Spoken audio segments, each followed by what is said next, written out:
À la session, mais je vais faire ça vite, on a vu ce qu'on appelle la grâce acquise et la grâce infuse. La grâce acquise, en 2 mots, c'est ta décision de prier. Comme là je disais, j'avais décidé de prier de 4 heures à midi. Ok? Ce moment de prière n'est pas le moment où tu vas dire « Ah, c'est bon, c'est intéressant, je goûte Dieu ». Non, non, non, je t'assure, il y a pas mal de souffrance parce que tu es là, tu es impatient, le passe pas. Tu te dis, qui m'a demandé quelque chose, qui m'a envoyé? Tu es coincé, comme tu as dit à Dieu que tu vas prier de 4 heures à midi, tu es assis là. Tu as même l'impression de t'ennuyer. Tu te dis, oh purée, c'est quoi ce truc? Je suis assis, j'ai mal au dos, le temps passe pas. C'est ça. La grâce acquise va ressembler à ta décision de prier et de prier effectivement. Ça va à peu près? Je peux continuer? Pour ceux qui n'étaient pas à la session. Et la grâce infuse, ça va être quand le Seigneur, manière de parler, te récompense de ce temps d'effort que tu as pris dans sa présence. Le fait d'être resté longtemps en sa présence fait que plus tard, pourquoi l'expression grâce infuse, ça veut dire que ça ne dépend pas de toi. Le Seigneur, quand il veut, te donne de goûter à sa présence comme des retombées des longtemps que tu as pris devant lui. Tout ce que tu vas vivre comme débordement de la visitation gratuite de Dieu s'appelle une grâce infuse. Là, tu ne choisis pas. C'est inattendu, quand Dieu veut, il le fait. Ok. Si vous n'avez pas complètement compris, ce n'est pas grave. Achetez les CD de la session. Et donc, moi à table, le Seigneur choisissait ce moment-là pour me manifester la grâce infuse. En fait, quand je venais à table, j'étais encore en état d'oraison.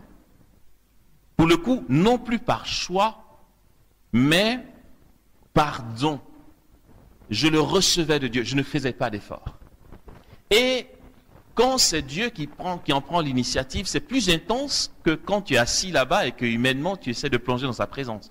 Au point qu'à table, j'étais tellement saisi par sa présence que, bien sûr, j'ai dit, je voulais rester là les yeux fermés, mais je n'allais pas le faire. Je me dis, quand tu es à table, tu es à table. Comme dit Thérèse d'Avila, quand je jeûne, je jeûne. Quand je mange des cailles, je mange des cailles. D'accord? Il y a un temps pour chaque chose. Donc, ce n'est pas le moment à table de faire ton gars qui contemple. L'incarnation veut que quand on est à table, on est à table. Du coup, ça amplifiait la torture que la nourriture était pour moi. Comme la grâce infuse faisait son effet et que j'étais censé ne pas écouter cette grâce infuse, je m'efforçais d'être naturel avec mes frères et sœurs et mon seul désir était de leur dire, s'il vous plaît, je me retire parce que je goûte trop Dieu, mais je ne pouvais pas. La vie communautaire ne me le permettait pas. Et j'étais là. Et il fallait que, intérieurement, je dise, Seigneur, merci pour ta présence, mais bon, tu comprends, là, il faut que je gère, tu vois. Donc, je restais là à parler avec eux, et Dieu seul sait à mon intérieur, dans mon fort interne, combien c'était une torture pour moi d'être à table. Pourtant, mon gars, la nourriture que tu cherches, nous les hommes, on sait, quand il s'agit du ventre, on est les premiers. Ce que tu aimes manger habituellement, je veux dire, d'habitude, tu attends midi parce que tu as faim. Ceux qui n'aiment pas manger, enfin peut-être pas vous, moi j'aime manger. Le truc que tu recherches naturellement est là. C'est l'heure d'être à table. Il y a la nourriture qui est là. Tu peux manger. Et puis tu n'as pas envie. Tu n'as pas envie de manger. Et puis c'est une torture parce que non seulement Dieu me visite, j'ai envie de rester avec lui, mais je ne le fais même pas, il faut que je sois naturel. Et j'étais impatient qu'on quitte la table pour aller prier. Si je ne vous explique pas la montée de ça et comment on en arrive là, et que de but en blanc je vous dis, vous savez quoi, moi à table, j'ai pas envie de manger, je suis impatient d'aller prier, on va dire, oh, c'est un extraterrestre ou quoi? Parce que franchement, c'est pas le truc qu'on a l'habitude d'entendre. Mais en vous expliquant le comment du pourquoi, on peut comprendre que ça arrive. On comprend que le Seigneur devient notre nourriture. Le matin, j'avais rien mangé. À midi, on te dit mange et je n'ai pas faim. Mon seul désir est qu'on me libère et que j'aille en présence de Jésus. Ça existe, frères et sœurs. C'est une réalité. Ce n'est pas un rêve. Ça existe vraiment. Voilà pourquoi, frères et sœurs, je nous dis que le désert ne fait pas mal. Si nous jeûnons aujourd'hui, si nous sommes au désert, et que ça nous paraît difficile et hard, et qu'on compte les heures pour qu'il soit 18 heures pour manger, c'est que nous ne sommes pas en Dieu. C'est tout simple à comprendre. C'est que notre essentiel n'est pas Dieu. C'est qu'on n'en a pas pris les moyens. C'est qu'en fait, on a pris l'habitude d'écouter notre gourmandise, nos convoitises, tout ce qui est inutile. Nous avons occupé nos journées dans des futilités, au point que quand on décide de se retirer pour Dieu, c'est l'inverse. Dieu devient pour nous une torture et nous sommes impatients de retrouver les passions de ce monde. Mais si l'âme goûte Dieu dans une grâce infuse, alors à ce moment-là, le temps de jeûne est une grâce. Quand on dit c'est jeûne, pour celui qui est dans l'état que je viens d'expliquer, il est content parce que il ne va pas perdre du temps à table. Il sera avec son Dieu. Et quand on ne sait pas ça, ou du moins parce que nous ne savons pas ça, regardez comment on interprète ce que nous disent les évangélistes, puisque Matthieu dit la même chose, et Luc aussi dit la même chose. Écoutez bien, et je vais relire le dernier paragraphe que j'ai relu. Il a dit, Jésus rempli d'Esprit Saint, et j'aimerais qu'on fasse une halte sur ça. Jésus rempli de l'Esprit Saint, pas Jésus en proie aux passions charnelles comme nous, au quotidien, on est nourri de nos vanités et on va au désert. Du coup, c'est compliqué, c'est dur, on a faim, on en veut à Dieu. Non! Il est dit, Jésus rempli d'Esprit Saint. Retenons-le, retenons ça une fois pour toutes. Il est pétri de la présence de l'Esprit. Il est saisi par lui. Si moi, je vous assure, le dernier des hommes, je vous assure, côté péché, vous ne me battez pas. Si vous voulez savoir, je vous le dis. 6 mois. Il m'arrive de goûter Dieu au point de ne pas vouloir manger. Que pensons-nous qu'a vécu Jésus? Luc dit, Jésus rempli d'Esprit Saint, revint du Jourdain. Donc le Jourdain, c'est le lieu où il a été baptisé. Et il était mené par l'Esprit, saisi par l'Esprit, à travers le désert.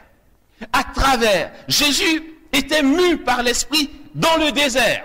À travers le désert, nous dit l'évangéliste, mené par l'Esprit. Donc, il bougeait, il se baladait. Il vivait au désert au gré des mouvements de l'Esprit.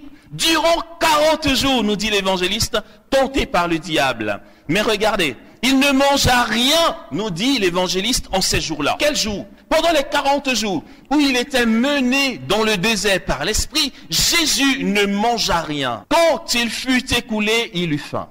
En fait, quand on entend ce passage de l'évangile, on se dit, oh, Jésus est fort. Il est resté 40 jours sans manger. Il a dû former les poings à dire, oh, Père, il reste 38 jours. Comment je vais faire? Je souffre. Non, c'est clair ce que dit l'évangéliste.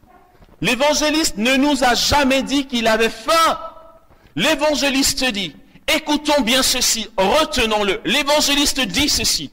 Jésus rempli de la puissance du Saint-Esprit, revint du Jourdain et il était mené par l'Esprit à travers le désert durant 40 jours, entendons-le, tenté par le diable. Il ne mangea rien ces jours-là. Et quand il fut écoulé, quand les 40 jours furent écoulés, il eut faim. Ah ouais, est-ce qu'on avait fait attention à ça? Luc ne dit pas que Jésus avait faim pendant 40 jours. Quand les 40 jours furent écoulés, il eut faim. Non, attends, Amos, ça existe? Le désert n'est pas une torture. Qui vous dit qu'au désert, Jésus a galéré de souffrance et de faim? D'où on a entendu ça pendant 40 jours? Vu qu'il était rempli de l'Esprit Saint, nous dit l'évangéliste. Il était mené à travers le désert. Je vous assure, à ce moment-là, tu lui aurais envoyé à manger, il aurait dit, mais pourquoi tu me tortures avec ça? Je ne l'ai pas inventé. C'est clair ce que dit l'évangéliste. Après quoi, il eut faim. Ah ouais, Jésus, pendant 40 jours, tu n'as pas eu faim? Non. Mais comment c'est possible? Ben, demande aux dominicains qui n'avaient pas faim après l'hostie. Et puis, rappelle-toi, quand ma grâce infuse te portait, tu n'avais pas faim. C'est une réalité. C'est une réalité actuelle. Ce n'est pas pour un monde qui n'existe pas. Je vous parle de cette vie-là. Si nous prenons les moyens et que nous demeurons en Dieu, si nous sommes saisis par l'Esprit, remplis du Saint-Esprit, on pourra l'expérimenter. Je le redis, le désert n'est pas un lieu de souffrance. Le désert est un lieu de bénédiction, justement parce qu'il n'y a rien. Et que tout ce qu'il peut y avoir au désert ne peut être qu'un obstacle à ce que tu goûtes de Dieu. Le désert est un lieu de bonheur parce que justement, il n'y a rien pour te distraire. Il n'y a rien pour te sortir de ce que tu goûtes de Dieu. Bien sûr que si nous nous entraînons au combat spirituel, ça va passer par des renoncements qui dans un premier temps vont nous faire mal. Frères et sœurs, tant que ton désert et ton jeûne te font mal, c'est que tu ne t'es pas encore décidé pour la sainteté. C'est que tes choix au quotidien sont contraires à l'évangile. Mais si tu t'efforces à vivre selon l'évangile, tu t'efforces à vivre en état de grâce tous les jours, tu connaîtras le bonheur du désert. C'est un bonheur. Oui, c'est peut-être des propos nouveaux que nous entendons. On a toujours pensé que désert égale torture. Oui, parce que nous écoutons trop nos passions charnelles. Il ne s'agit pas d'aller souffrir. Dieu ne t'appelle pas à te retirer dans un cœur à cœur pour souffrir. Je l'entraînerai au désert, dit le prophète Osée, et je parlerai à son cœur. Je ne l'entraîne pas au désert pour qu'il souffre.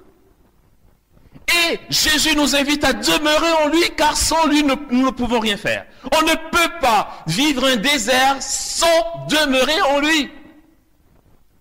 Et on prend Dieu pour un bourreau. Et on se dit la vie chrétienne est compliquée et difficile. Et la religion est pesante. Parce que quand on est chrétien, ouais, il y a 40 jours. Hier, mon cousin m'envoie un SMS pour me dire, juste poser une question. Est-ce que j'ai le droit de boire de l'eau quand je jeûne? Je lui ai répondu, mon gars, bois beaucoup d'eau. Au contraire, bois l'eau à volonté. On n'est pas musulman.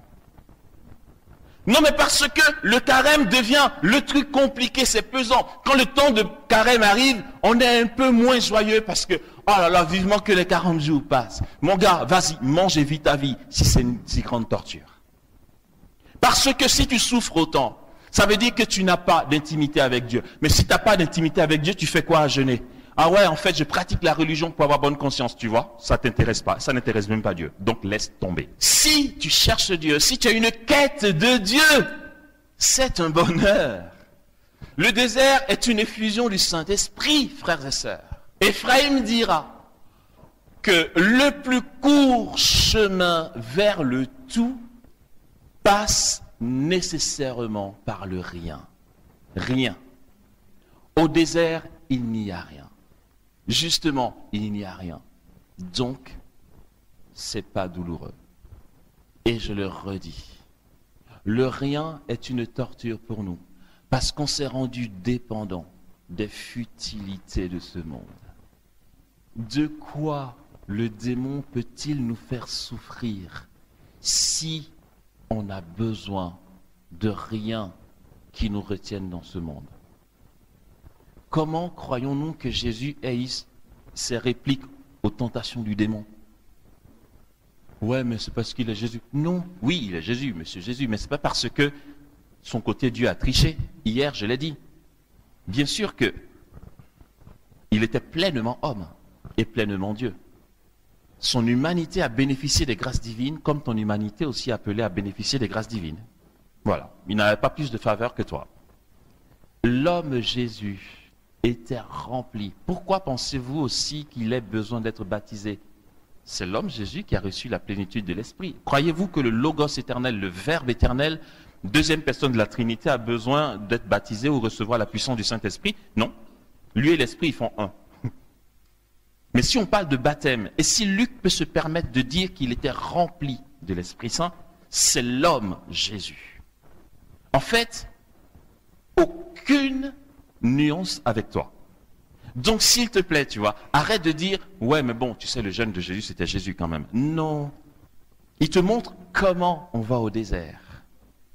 Et pourquoi pensez-vous que les tentations du démon ne lui aient rien fait? Mais parce que il était dans un bonheur avec son père au désert.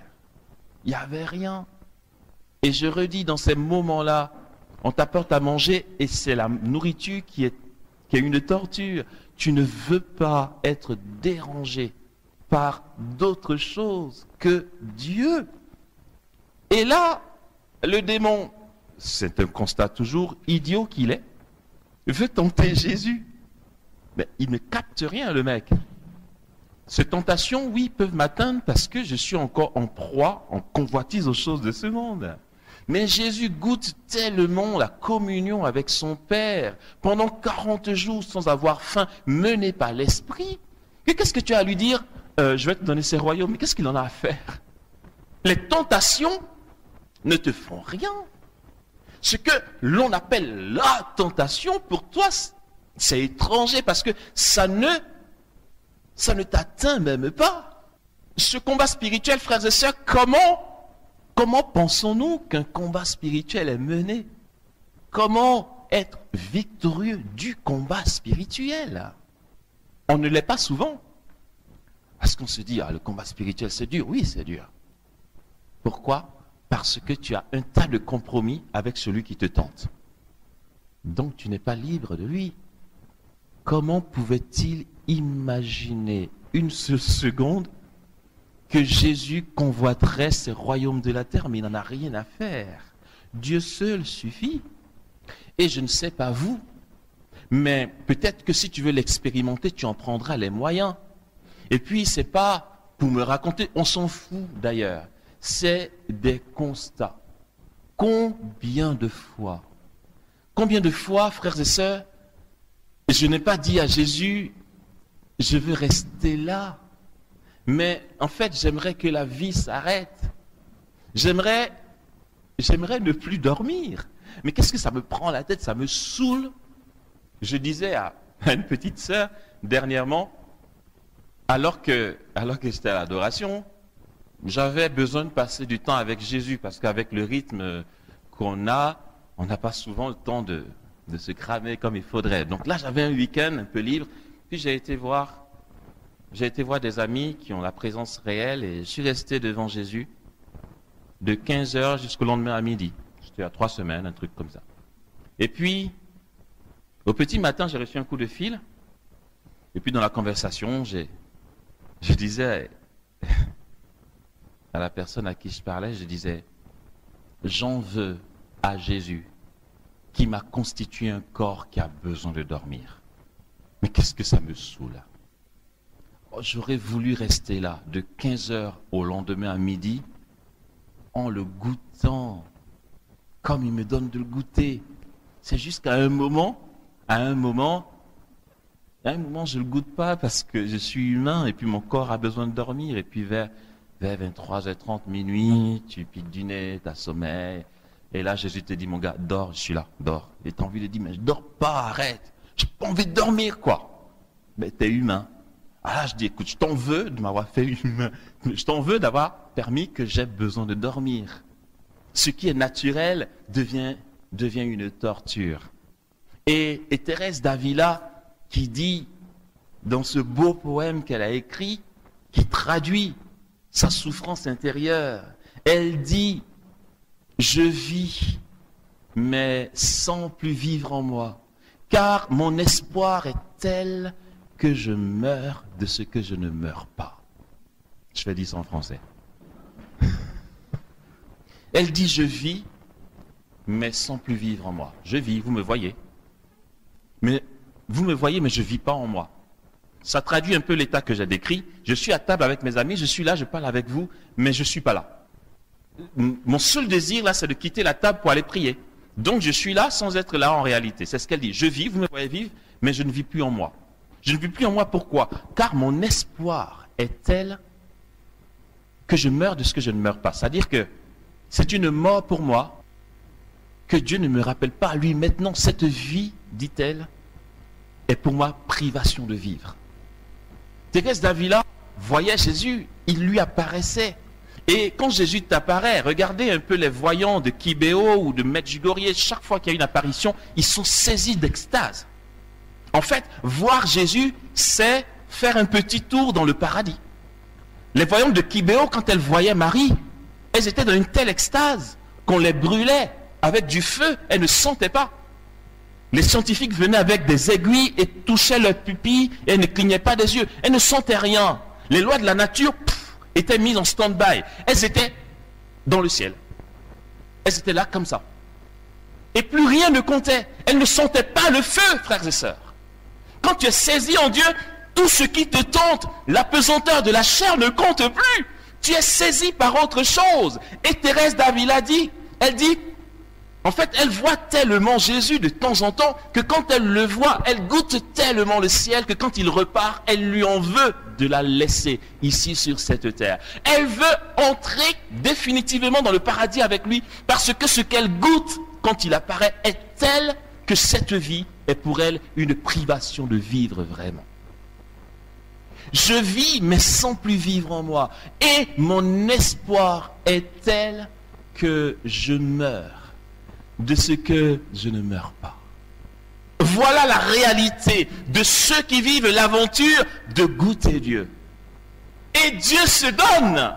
Ce n'est pas pour une vie intermédiaire entre là et le paradis où on ferait cette expérience. C'est maintenant, frères et sœurs.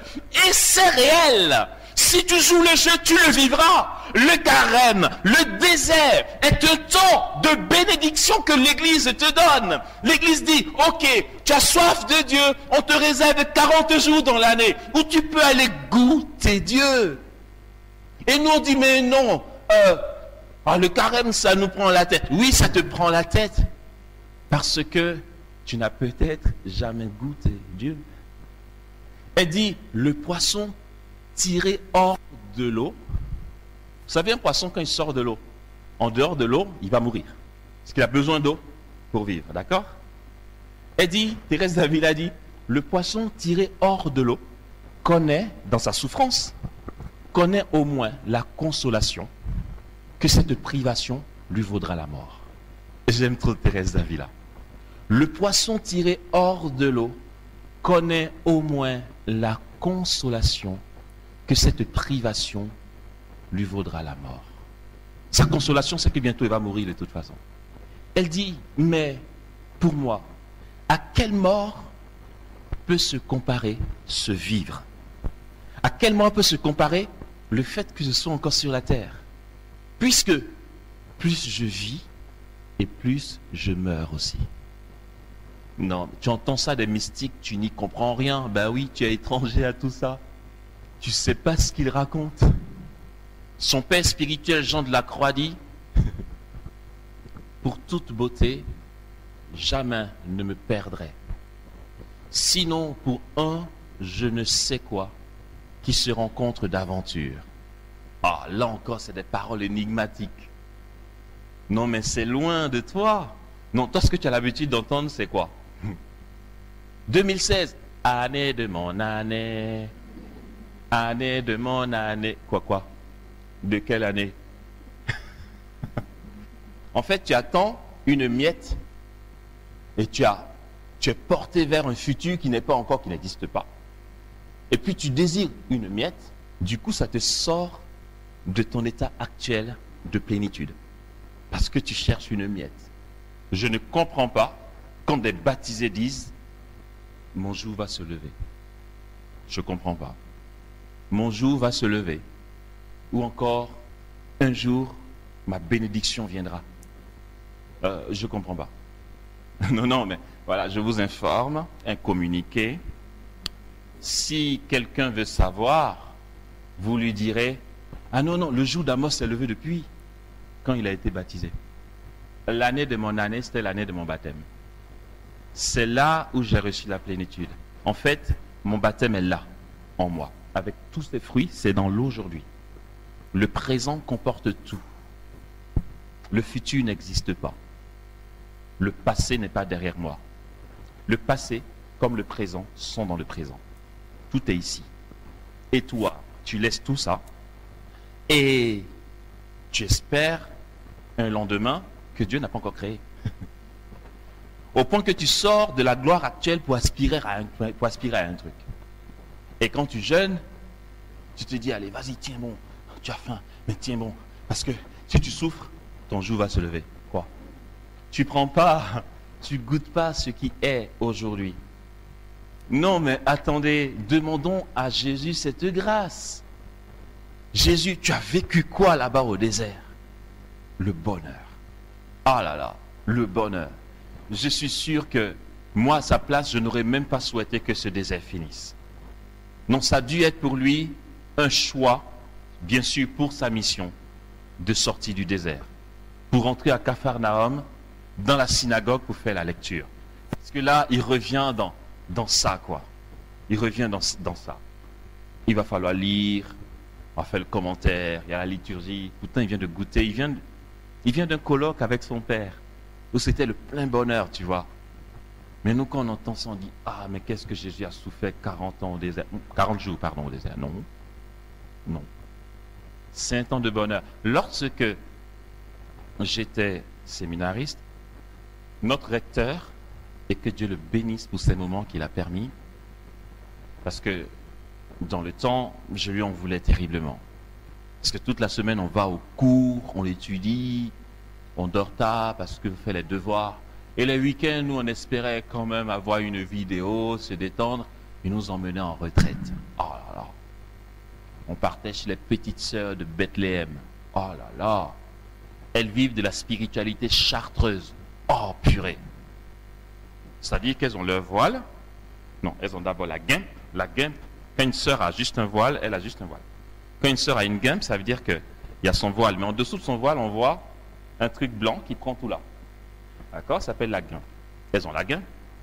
En plus de la guimpe, le voile. Et sur le voile, elles ont encore une capuche. Elles sont tout le temps comme ça. Depuis nos cellules, quand tu regardes par la fenêtre, tu les vois. C'est un monastère de sœurs. Il n'y a pas de frère qui va bosser pour elles. Et je voyais les sœurs en bas, avec des brouettes, en train de faire le jardin. Et elles avaient toujours la capuche. À aucun moment, elles ne se mettaient en tenue de travail. Et c'est là-bas qu'ils nous emmenaient passer nos week-ends. Oh là là. Et nous, on se disait, dans le temps, je lui en voulais. J'étais là, purée. Seigneur, pitié. Inspire-lui de nous laisser au moins un week-end où on va s'éclater. C'est bon. Mais aujourd'hui, je le bénis d'avoir permis ces moments-là. On y allait les week-ends. Et puis, à la fin de l'année, ils nous ont prévu un mois de désert. Nos recteurs. Et je dis, je crois que je vais les crucifier, ces gars. C'est les vacances. Attends, on a 2 mois et demi de vacances. Ils ont bloqué 1 mois dedans pour aller nous faire galérer dans un monastère. Et tu leur dois obéissance. Oh purée, mais qu'est-ce qu'on râlait entre séminaristes? On se disait, non mais ils exagèrent, quoi. Ils sont coincés ces mecs. Ils nous laissent même pas de vacances. Il faut qu'on aille au monastère des sœurs de Bethléem en plus, où c'est silence, prière. Et en plus, il en rajoute, notre recteur nous dit, le désert égale la Bible et le Saint-Sacrement. Tout le truc pour te tuer, tu vois.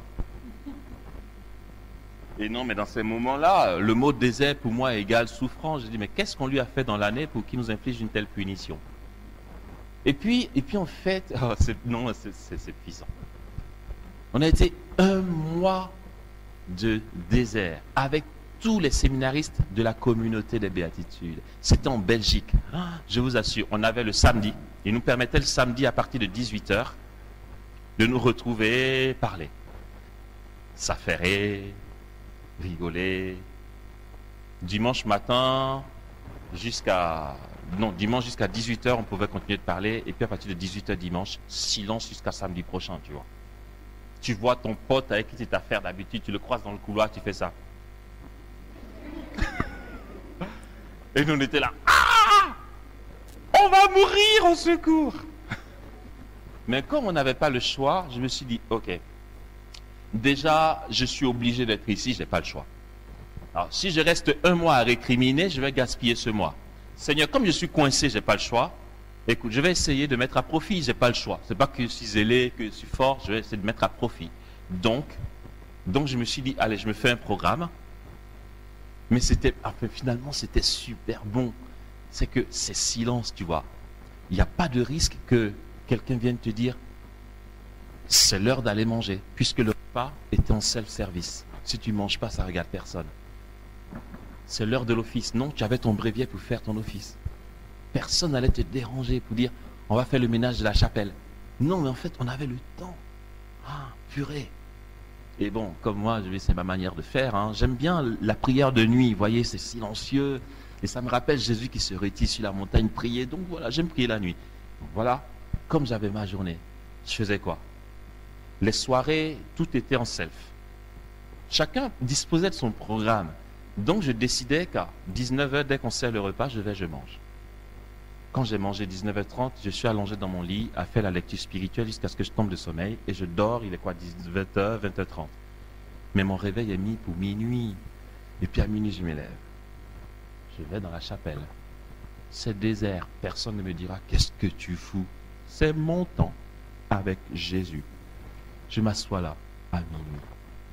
Et je reste là jusqu'au petit matin. Et puis habituellement, au petit matin, tu sors parce que bon, il y a la journée à vivre. Mais là, Jésus dit, tu vois, tu es libre. Et là, au petit matin, je suis là. Je suis là encore jusqu'à midi. On sort, on va à la messe. Après la messe, le repas est en self-service. Donc, il n'y a pas toute la longueur du repas, la vaisselle qui te prend la tête. Je prends un bout de pain, je mange, je bois de l'eau. Ça m'a pris quoi? 5 minutes, je retourne. Et j'étais assis là. Jusqu'à 19h, je mangeais, je partais au lit. Frères et sœurs, ça a duré 1 mois. À ce moment-là, le Seigneur prend tellement le relais que dans ces moments-là, je disais, Seigneur, je ne veux plus sortir d'ici. Seigneur, je ne veux plus dormir. Je ne veux plus manger. Je ne veux plus de relations. Je m'en fous qu'on me connaisse. Je ne veux pas sortir. Je ne veux pas prêcher. Je ne veux rien faire. Je vais rester là. C'est tellement bon. C'est tellement béni.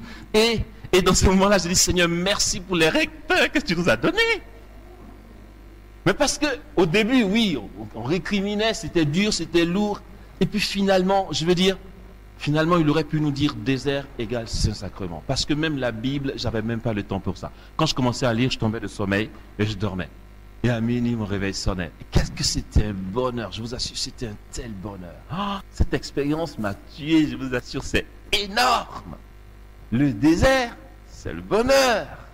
Ne repars pas d'ici comme tu es revenu. Tu en fais comme tu veux. Je ne te convainc pas. Je te lance un appel au nom du Christ. Ne repars pas d'ici comme tu es venu.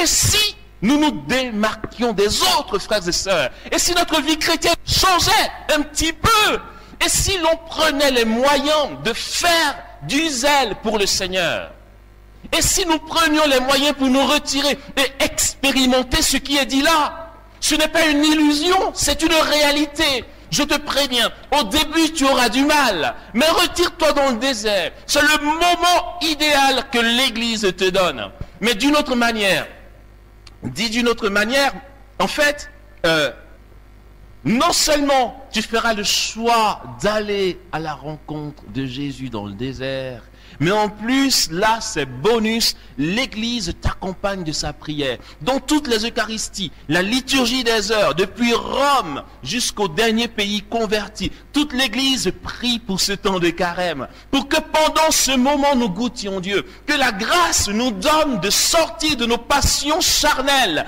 pour ne goûter que Dieu. Nous avons un atout, nous avons une longueur d'avance, frères et sœurs. L'Église nous accompagne de sa prière. L'Église dit, vas-y au désert. Là, tu goûteras Dieu. Tu as peur de ta faiblesse, de ton impatience? N'aie pas peur. L'Église tout entière t'accompagne. C'est le moment, frères et sœurs, où nous pouvons incarner notre amour de Dieu dans le quotidien. Où nous pouvons nous réjouir que ce concept du désert a été donné par Dieu. Désormais que le désert ne soit plus pour nous une torture.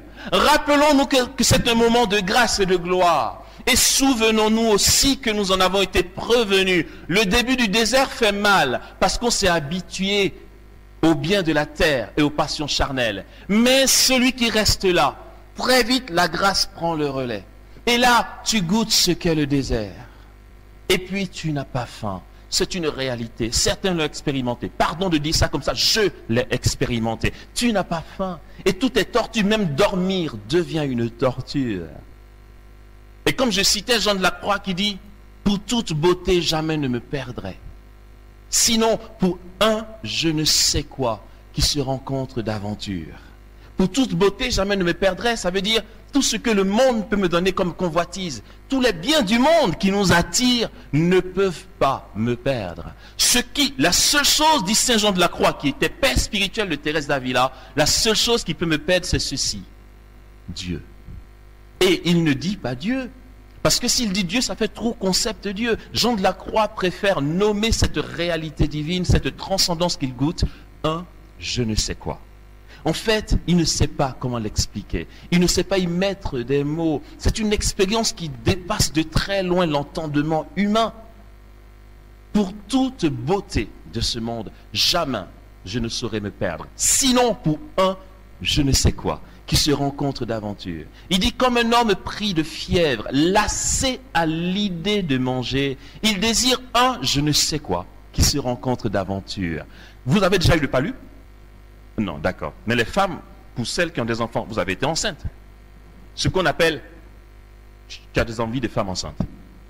Non, mais la femme enceinte, en fait, elle dit à son chéri, chéri, pardon, prends-moi de Yaourt Vigor. Quelle idée de boire Yaourt Vigor, c'est quoi? S'il te plaît, j'ai envie de Yaourt Vigor. Ok, ça va. Et le mari se dit, c'est compliqué d'avoir une femme enceinte à la maison. Allez, il va à la boutique, et puis il n'y a pas de Yaourt Vigor. Il appelle chéri, il n'y a pas de... Il n'y a pas de Vigor, il y a du Yoplait. Ah non, non, non, c'est le Vigor que je veux. Pas de Yoplait, Vigor. Et le mari se dit, mais c'est quoi cette prise de tête? C'est une attaque ou quoi? Et puis il va dans l'autre boutique. Il va arriver à Perpète, il va trouver du yaourt Vigor. Ouf. Il vient, il donne à sa femme, et puis il dit, mais finalement tu as trouvé, mais le Yoplait t'as plus pris? Les envies de femmes enceintes, ça change. En fait, elles veulent on ne sait pas quoi. Ou bien quand tu as le palu, il n'y a rien qui passe. Et puis un coup, enfin, ta bouche est fade. Tu désires, tu as faim, mais tu ne sais pas, on t'envoie un truc, tu goûtes, ça ne passe pas. On t'envoie, non, je veux... tu dis, purée, tu vas guérir quand toi, parce que tu nous prends la tête. Jean de la Croix dit, comme un homme pris de fièvre, lassé à l'idée de manger, il désire un je ne sais quoi, qui se rencontre d'aventure. Pour toute beauté, jamais ne me perdrai. Sinon, pour un je ne sais quoi, qui se rencontre d'aventure. Tu sais quoi? Peut-être qu'on ne nous l'enseigne pas assez. Ce que l'Église nous dit, c'est, alors, c'est carême. Il faut jeûner. Mercredi des cendres, c'est obligatoire. Le genre de truc que tu entends et puis tu détestes de plus en plus l'Église. Puis on te dit vendredi saint, c'est obligatoire. Il faut partager. C'est comme ça on fait pendant le carême. Et toi tu es là, oh, purée, oui, c'est comme ça qu'on fait, il faut qu'on fasse. Nous sommes loin du compte. Si toutefois tu as pensé que le Dieu que tu cherches, c'est comme ça qu'il est, non, c'est pas comme ça qu'il est. À la dernière école de prière, nous parlions du fait que nous avons une responsabilité lourde en Église, nous qui annonçons Jésus. Le monde ne le connaîtra que par la manière dont nous l'annonçons. Si nous annonçons un Dieu qui veut que nous jeûnions et que nous souffrons, le monde ne le connaîtra que comme ça. Si nous reflétons le plus possible ce qui se rapproche de Dieu, le monde le connaîtra comme ça. En fait, Dieu se révèle par ce que tu dis de lui. Tu es responsable de l'image que le monde a de Dieu. Et l'Église a une lourde responsabilité. Et c'est très souvent que nous, ou encore nos pasteurs, donnons une image trop loin de la réalité divine. Et beaucoup disent, j'étais catholique, je ne le suis plus. J'étais chrétien, je ne le suis plus. Parce qu'il y a ci, il y a ça. Non, ce n'est pas Dieu qui t'a viré. C'est celui qui dit Dieu, qui l'a mal dit. Frères et sœurs, si nous pensons que Dieu, c'est ce carême qui nous fait suer, chemin de croix, il fait chaud, il y a des mouches, on a mal aux genoux. C'est pas ça, Dieu. C'est quelque chose à trouver, à découvrir de Dieu. Ce bonheur dont parlent les mystiques, mais de quoi parle-t-il? C'est tellement loin de nous. C'est pourquoi il ne s'agit pas d'être prêtre. Pardon, il ne s'agit même pas d'être évêque, même pas d'être pape, ou d'être laïque, ou d'être diacre permanent. Il ne s'agit pas de ça, il s'agit de trouver Dieu, parce que tant que tu ne trouves pas Dieu, tu ne peux pas dire Dieu. Daniel Ange dit que le théologien, finalement, ce n'est pas celui qui étudie, Le vrai théologien, c'est celui qui prie. Théologie égale discours sur Dieu. Littéralement, c'est ce que ça veut dire. Le vrai théologien est celui qui prie. Celui qui connaît Dieu dans la prière sait dire la réalité de Dieu, pas celui qui a étudié. Parce que lui, il va venir te dire ce que l'Église enseigne. Il va venir te dire ce qu'est le carême et comment il faut vivre le carême. Et puis toi, il ne te communique rien. Il n'y a rien qui passe par lui. Il n'y a aucune puissance qui se dégage de ce qu'il dit dans son discours sur Dieu qui te rejoint. Tu n'entends qu'une théorie, que des mots, et tu n'y comprends rien. Et tu dis, c'est compliqué l'Église. Et puis beaucoup disent, ouais, moi je prie à la maison. Voilà. Je crois en Dieu, mais je ne vais plus à l'Église parce que... Ayons conscience de ça aujourd'hui. Ayons conscience de ça ce premier jour, ce premier réel jour de notre retraite. Et l'avant-dernier aussi. Et revivons les choses autrement. Abordons les choses autrement. Goûtons Dieu. Ne vivons pas la religion. Goûtons-le. En fait, demande à Dieu la grâce de le goûter. Tu n'as pas besoin de le goûter pendant longtemps.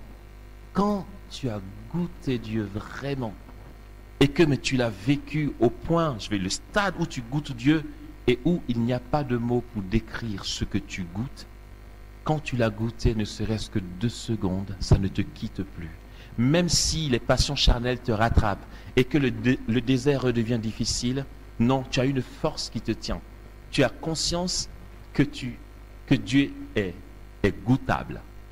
Et que même si pour l'instant, c'est la souffrance de la faim, l'impatience de la durée de la prière qui prime, tu as une force qui te fait tenir parce que tu sais que ça ne se limite pas à ça et que la grâce prendra le relais. Puisque tu l'as déjà goûté, tu sais que tu le goûteras encore. Demande à Dieu cette grâce de le goûter. La grâce de savoir ce que dit le psalmiste quand il dit goûtez et voyez comme est bon le Seigneur. Ce qu'il y a à demander à Dieu, c'est pour cette retraite en tout cas, déjà pour cette retraite, c'est Seigneur, donne-nous de te goûter. Alors le désert sera suave.